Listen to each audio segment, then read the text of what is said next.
दोस्तों, छत्तीसगढ़ के अंदर अब शायद सरकार इतने विरोध प्रदर्शन होने के बाद भी युक्तियुक्तिकरण से पीछे नहीं हट रही है, बल्कि तेज गति से इस प्रक्रिया को आगे बढ़ाया जा रहा है। इसके संबंध में एक नया आदेश जारी किया गया है। इन्हीं सभी मुद्दों के बारे में हम इस वीडियो के अंदर बात करेंगे, इसलिए दोस्तों आप इस वीडियो को अंत तक जरूर देखिए और पूरे मामले को अच्छे से बारीकी से समझने की कोशिश कीजिए। नमस्कार दोस्तों, मैं हूं आपका दोस्त लोकेश साहू और आप देख रहे हैं लोकेश छत्तीसगढ़िया यूट्यूब चैनल। आप सभी साथियों का हमारे इस चैनल पर बहुत बहुत स्वागत है। दोस्तों, जैसे कि आप सभी साथियों को अब तक पता चल ही गया होगा कि शायद सरकार इस वक्त स्कूल शिक्षा विभाग में अतिशय स्कूलों और शिक्षकों का युक्तियुक्तिकरण करने जा रही है, जिसके चलते प्रदेश के करीब 4000 स्कूल परमानेंट बंद हो सकते हैं। स्कूल अगर बाकायदा स्कूल शिक्षा विभाग ने 2 अगस्त 2024 को एक विस्तृत दिशा निर्देश जारी कर दिया है और उसी को फॉलो करते हुए विभाग के आला अधिकारी युक्तियुक्तिकरण प्रक्रिया को तेजी से आगे बढ़ा रहे हैं। दोस्तों, इस आदेश की माने तो युक्तियुक्तिकरण प्रक्रिया की शुरुआत 20 अगस्त से शुरू होकर 11 अक्टूबर तक चलने वाली है, यानी कि मोटा मोटी 20 अगस्त से 11 अक्टूबर तक छत्तीसगढ़ में युक्तियुक्तिकरण प्रक्रिया को अंजाम दिया जाएगा और अतिशय स्कूलों को मर्ज कर दिया जाएगा। दोस्तों, इस युक्तियुक्तिकरण मुद्दे को लेकर इसके कई पहलुओं और विसंगतियों को लेकर प्रदेश के शिक्षक संगठनों की तरफ से तीखा विरोध किया जा रहा है। इसको लेकर चरणबद्ध तरीके से उग्र आंदोलन का ऐलान किया जा चुका है और बाकायदा कल 22 अगस्त 2024 को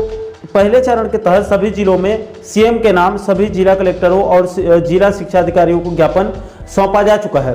दोस्तों, इतना विरोध प्रदर्शन होने के बाद अब कम से कम शायद सरकार को मामले की गंभीरता को समझते हुए सबसे पहले इस युक्तियुक्तिकरण प्रक्रिया को तत्काल रोक लगाते हुए सभी शिक्षक संगठनों से वार्ता करके बीच का एक रास्ता निकालने के बजाय उल्टा ये सरकार अब तानाशाही पर उतर आई है।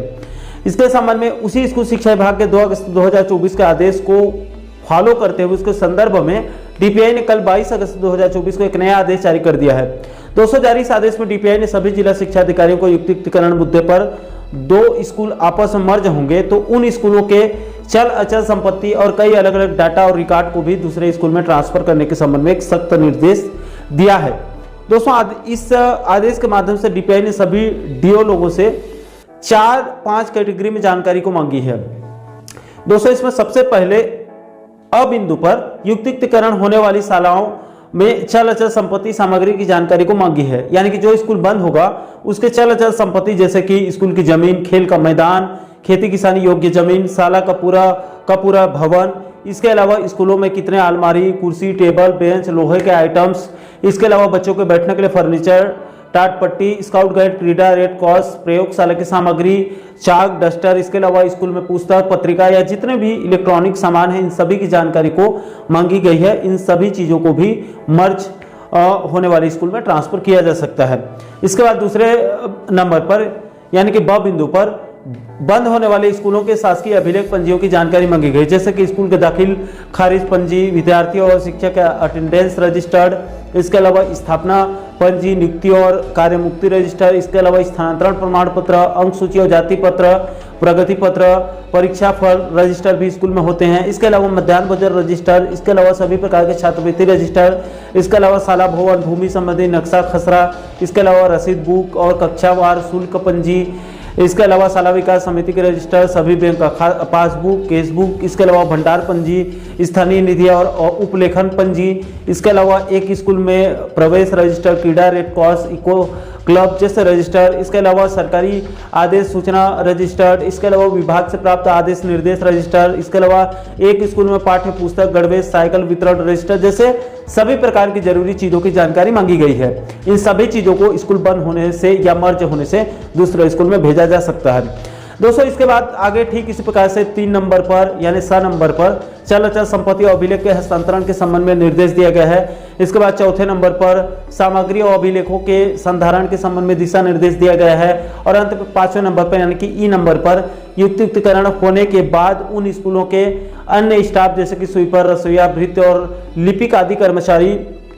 क्या करेंगे उसके बारे में निर्देशित किया गया है। कुल मिलाकर दोस्तों, इस आदेश के बाद से अब पूरी तरह से स्थिति साफ हो चुकी है कि युक्तिकरण मुद्दे को लेकर शायद सरकार पीछे हटने के मूड में बिल्कुल भी नहीं दिख रही है। एक तरफ उधर प्रदेश के लगभग सभी शिक्षक संगठन खुलकर इस युक्तियुक्तिकरण का विरोध कर रहे हैं, 2008 के सेटअप को समाप्त करने का सीधा सीधा आरोप सरकार के ऊपर लग रहा है और कई बिंदुओं पर शिक्षक संगठनों को आपत्ति हो रही है। इसलिए अभी भी समय है शायद सरकार राजहट को त्याग कर एक बार सभी शिक्षक संगठन के नेताओं और अन्य बड़े बड़े बुद्धिजीवी लोगों से, जिनको शिक्षा विभाग के नीति नियम के बारे में अच्छी जानकारी हो, जो लोग शिक्षा विभाग के उच्च पदों को संभाल चुके हैं, जिनको लंबा अनुभव है, ऐसे लोगों से सरकार को एक संयुक्त बैठक लेकर युक्तियुक्तिकरण मुद्दे पर सभी के पक्षों को सुनने समझने के बाद एक अच्छा नीति लाना चाहिए, जिससे सरकार के साथ साथ सभी के लिए बेहतर रास्ता साबित हो सके। बाकी दोस्तों, शायद सरकार युक्तियुक्तिकरण के मुद्दे पर जो जल्दबाजी और तानाशाही दिखा रही है वो सरकार सरासर गलत कर रही है और असंवैधानिक भी है। इसलिए इस गंभीर मुद्दे को संज्ञान में लेकर शायद सरकार को सभी के पक्षों को एक बार सुनकर समझकर कोई बेहतर रास्ता निकालना चाहिए। बाकी दोस्तों, इस गंभीर मुद्दे को लेकर आप लोगों की क्या राय है, नीचे आप लोग कमेंट बॉक्स में अपनी अपनी प्रतिक्रिया आप लोग जरूर साझा कीजिएगा। और दोस्तों, आप आगे भी प्रदेश के इसी प्रकार के अन्य महत्वपूर्ण मुद्दों पर, महत्वपूर्ण टॉपिक पर वीडियो देखना चाहते हैं तो आप हमारे चैनल को जरूर सब्सक्राइब कर लीजिएगा, ताकि आने वाले सभी नए वीडियो का नोटिफिकेशन आप लोगों तक तुरंत पहुंच सके। दोस्तों, अभी फिलहाल इस वीडियो में इतना ही। मुझे दीजिए इजाजत, मैं मिलता हूं आपसे एक और महत्वपूर्ण मुद्दे के साथ, महत्वपूर्ण टॉपिक के साथ। तब तक के लिए जय हिंद, जय छत्तीसगढ़।